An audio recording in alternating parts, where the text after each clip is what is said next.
Word up, food tubers, Jamie Oliver here. Okay, in our quest to find a new food tube star with Uncle Ben's, we are going to give you some tools and tricks and some videos to support you in all of your skills. And the food team are going to give you some great tips on how you can kind of pace yourself and the kind of things you need to choose that will really work on TV. I do everything with the food team, whether we're up mountains or in tunnels, in Timbuktu, so check them out and I'm sure they will be helping you make the best videos ever. And don't forget all the details below.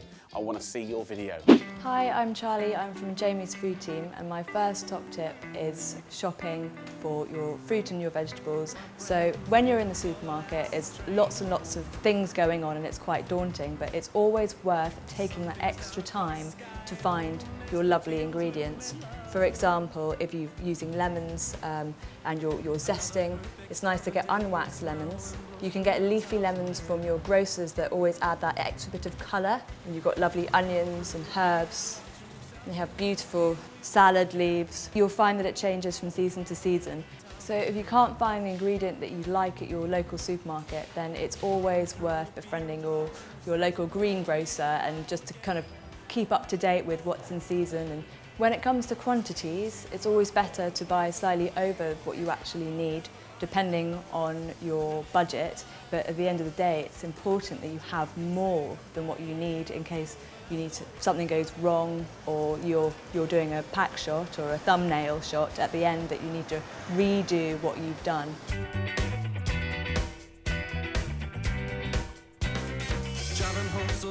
My next top tip is all about keeping your hero ingredients that you just found at the supermarket fresh. So big thing, herbs. These tend to wilt as soon as they're bought. It's a fact. Kitchen towel. Wet it with a bit of cold water. This keeps them fresh.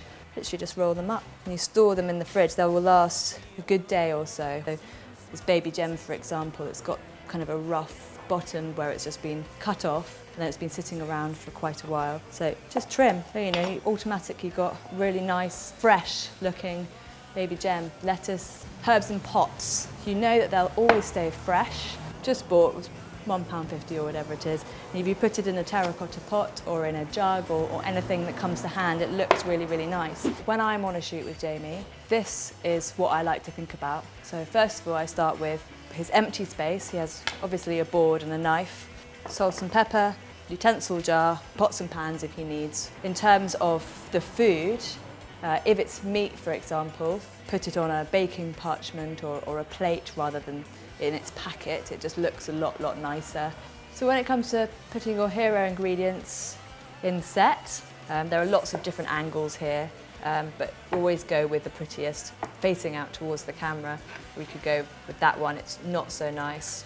Again, you're not really seeing much there. This angle is by far the prettiest. You can see the selection that's going on this plate. Likewise, when it comes to your final dish, you want to make sure that the angle that the camera is seeing is the prettiest, because that is what the viewers will be seeing too.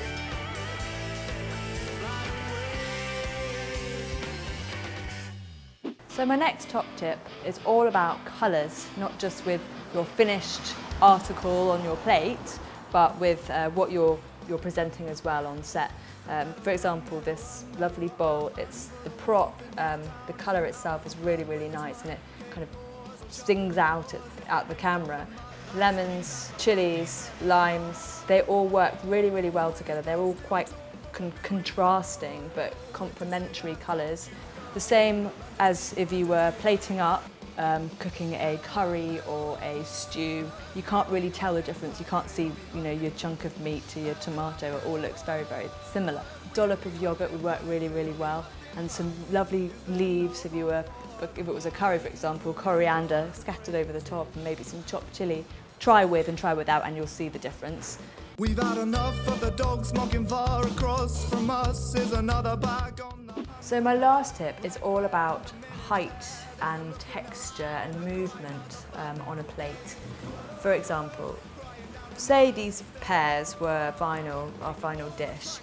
It's not just about piling your food up, it's also about the plates and the props that you use. It's quite a big plate, so if I was to place these on here, just look a bit kind of lost and a bit sad. However, if I was to get a slightly smaller plate with, as you can see, it's got a slight dip and a nice edge, a nice kind of pattern, pile them up, it just adds something a little bit different, just height. It draws the plate of food up to your eye, and I think that's really, really important. Remember, all this fuss is for one thing, to make people want to try your food. If you want to enter your video for the competition, all the details are right here.